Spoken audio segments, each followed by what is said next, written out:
Betska, in my opinion, women are emotionally stronger than men and they can lead a team in a different way. What do you think, Betska, about this? What makes women such a powerful leaders? Please give me some details about this topic. Wow, such a great question. And I'd like to answer that question by first telling a story.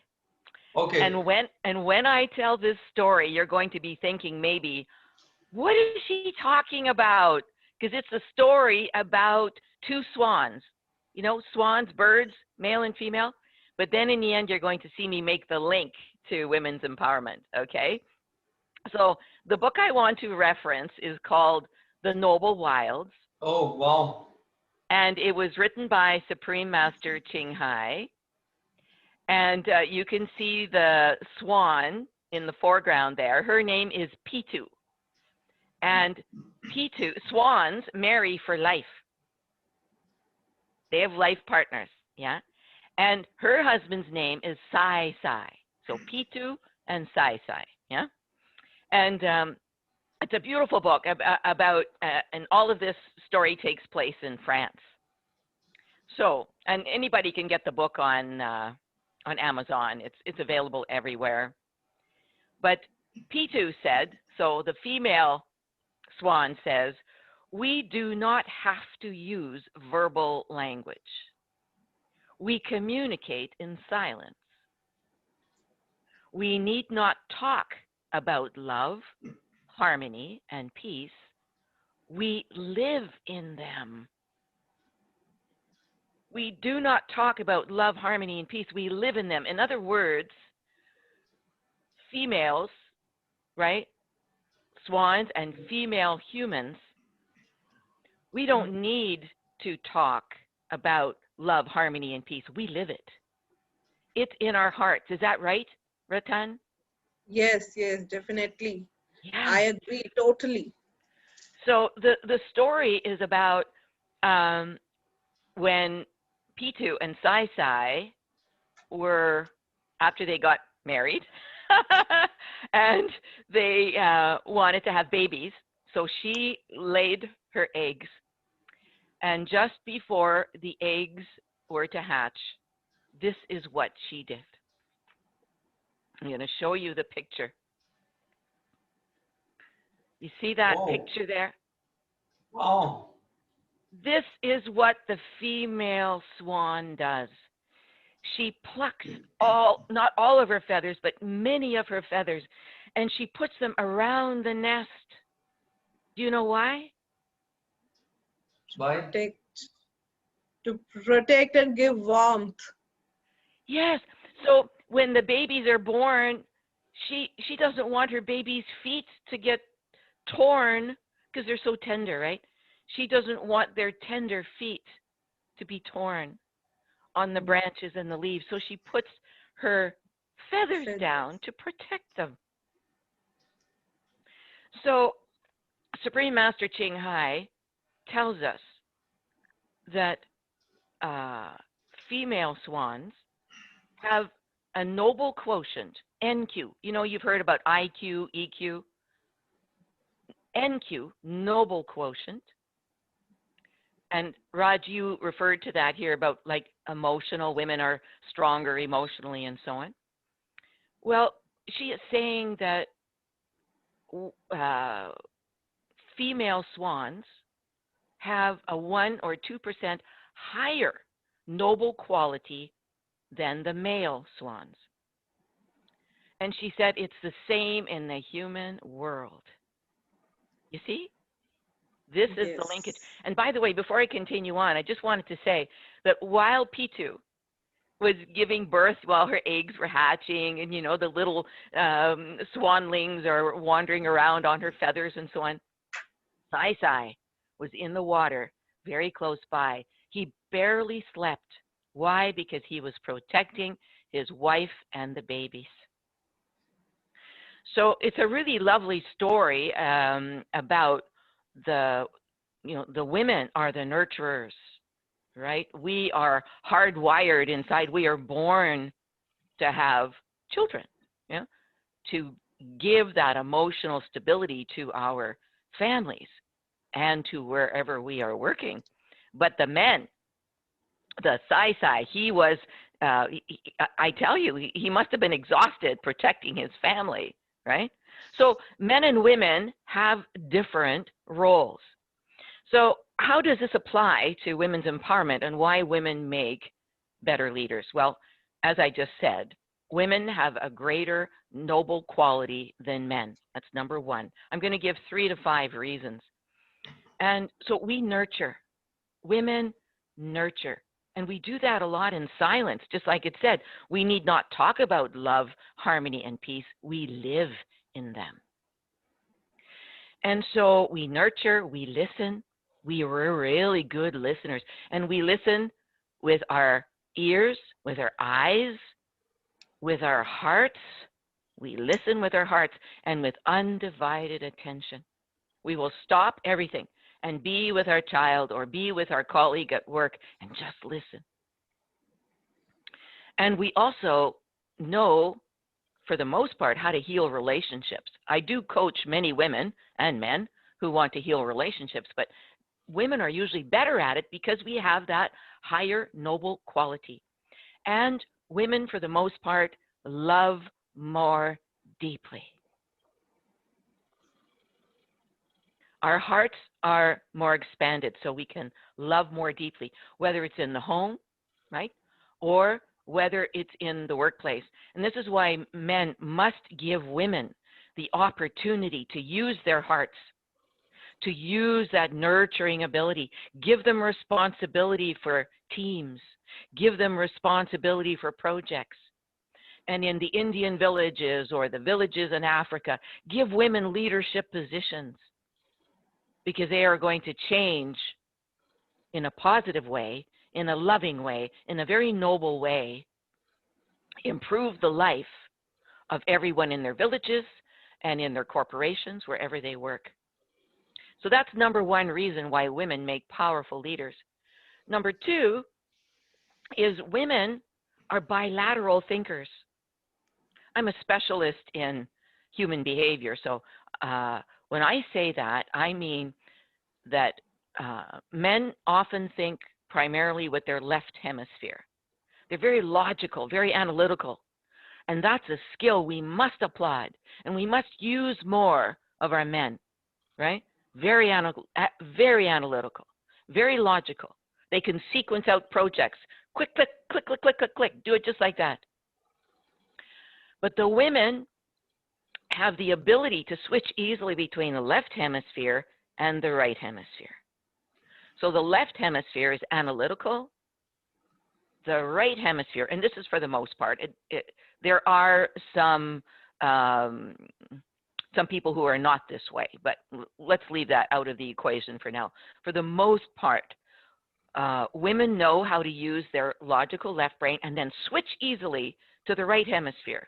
And the right hemisphere's job is to be creative, innovative, to help heal relationships, and it is their stronger connection to God, to their higher power, right? To their inner master, to their God self, their superconscious, whatever you want to call it.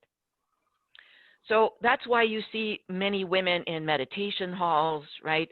We are the ones who do more prayer and more meditation on a daily basis. It's because we have the ability to be bilateral thinkers. We can switch easily between being analytical and healing relationships and having control of to actually feel and express our feelings. We're very good at that, right? And when I'm coaching executives and stay-at-home dads or whomever, men in general, it's a skill I need to teach them. I need to teach them how to communicate with an open heart, because otherwise their relationships are going to fall apart.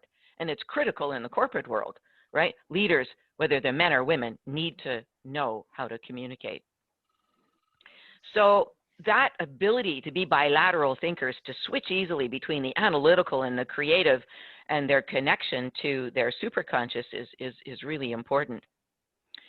Number three reason for encouraging women to be leaders is that they have the ability to be stronger pentalateral thinkers. I had to make up this name. When I started working and developing the science of mind kinetics for coaching and leadership, I couldn't find a word, so I made it up. It's a CLI trademark. Pentalateral thinkers. What does that mean? It means that women have an easier ability to learn how to use their left brain and right brain and switch, okay? But also, and this is key,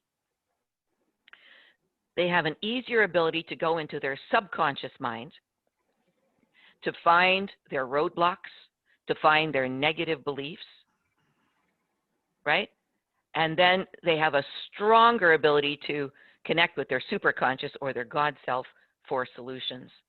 Now, this doesn't mean that men can't learn how to do that. They can, and they do.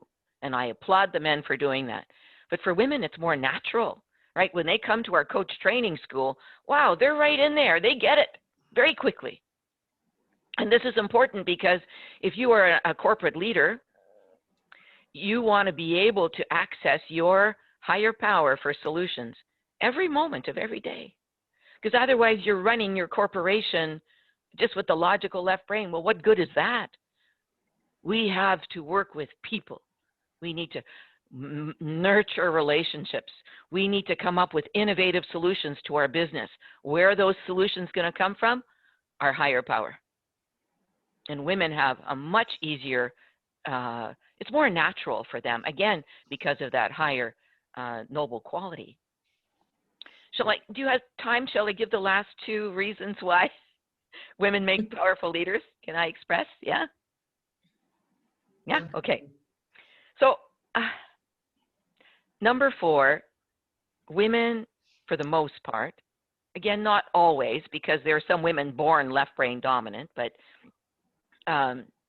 women have less ego. And men are more ego driven. And it's unfortunate. And when you look at the problems we have in the world today, we're not going to solve them with our ego, are we? No. We have to solve them with left brain, right brain, and connection to our God self. That's how we're going to get out of this mess. Yeah? Yes, We have to, absolutely. yeah, move out of this ego power. And even some of the politicians who are making decisions around the pandemic and other crises in their country, they're making it for political reasons, not for the right reasons. We need to make decisions for the right reasons. Right. Mm-hmm. And then number 5, and I could go on, but I just chose 5 reasons why women make powerful leaders. And this one is very important. Women more easily open our hearts to forgive. We can forgive because it's easier for us to, we understand, again, we're connecting with that right hemisphere and the God self. We get the wisdom and we say, oh, okay, I understand why my husband is acting that way, or I understand why my male boss is acting this way, or I understand my child or other women or whatever. And so we have a deeper understanding of human behavior as women, again, because of that nurturing ability, that higher noble quality. And so we more easily open our hearts and we forgive. And when we forgive, we can move mountains in our homes and in our corporations and in our governments. So there you have it. What did you think of my story? This is a very logical That was, point. I appreciate. yeah. It's very logical. Yeah, Ratan. Yeah, I also think that women are already programmed in such a way by the God's grace, or whatever you can say, by the nature. They have all inbuilt qualities, like what you have said. They are less egoistic. They are more better lovers, or they understand others better. They are more emotional. So these are already programmed in the women, and it's Yes. given by the nature. Yes. So that is why they are better leaders, because they understand people. They have to deal with people. Yes. Yes. Yeah.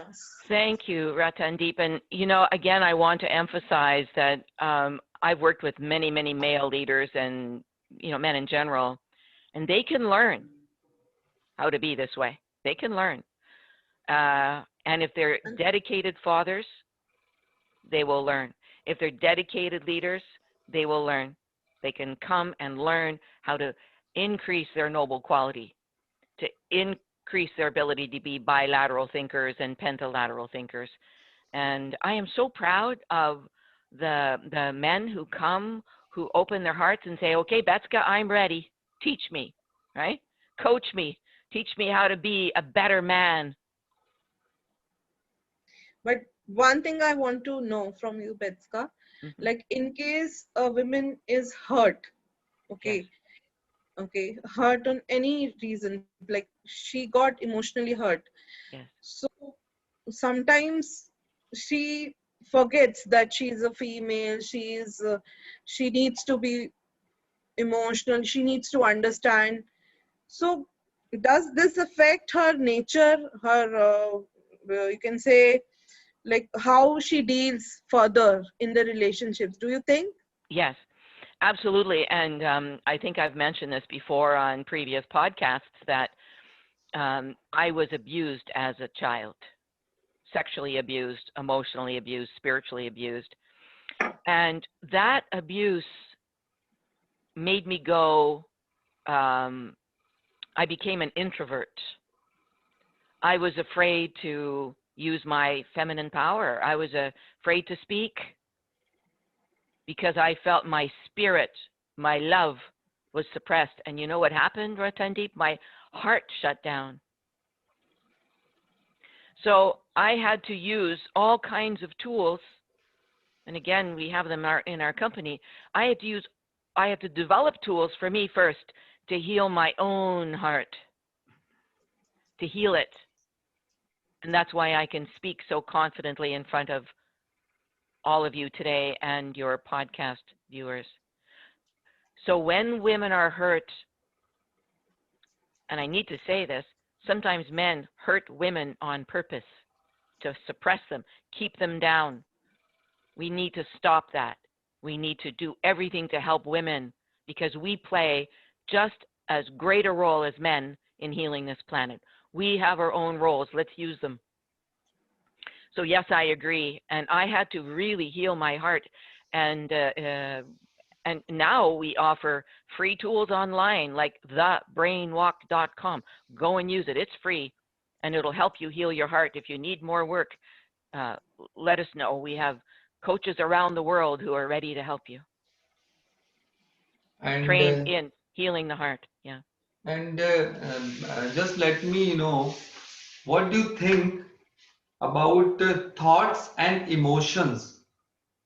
Do you think thought and emotion, any partner share with partner or friend, anyone? What do you think?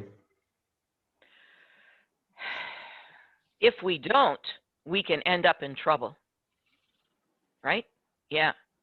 And one of the first things that my husband and I did when we got married was we sat down on the living room floor and I invited him to do an exercise. And I said, okay, honey, we're married, but I have no idea what you need from me. I have no idea. So I said, you do this exercise in silence. You write out what you need from me, and I'm going to write out what I need from you. And then we'll talk about it. We'll communicate it. And of course, there were thoughts and there were emotions in there, right? There was a lot of stuff. And it was a blessing to do that because we laid the groundwork for what a beautiful relationship would be. And we were married 32 years. And I love him more today than I did when we got married. He's a wonderful human being. Eh? And so the same happens in the workplace, Raj, right? Same in the workplace, because if you've got a leader, male or female, and staff, They need to talk to each other and tell each other what they need from each other. What do they need from each other? How many leaders do you know who do that? Very few. No.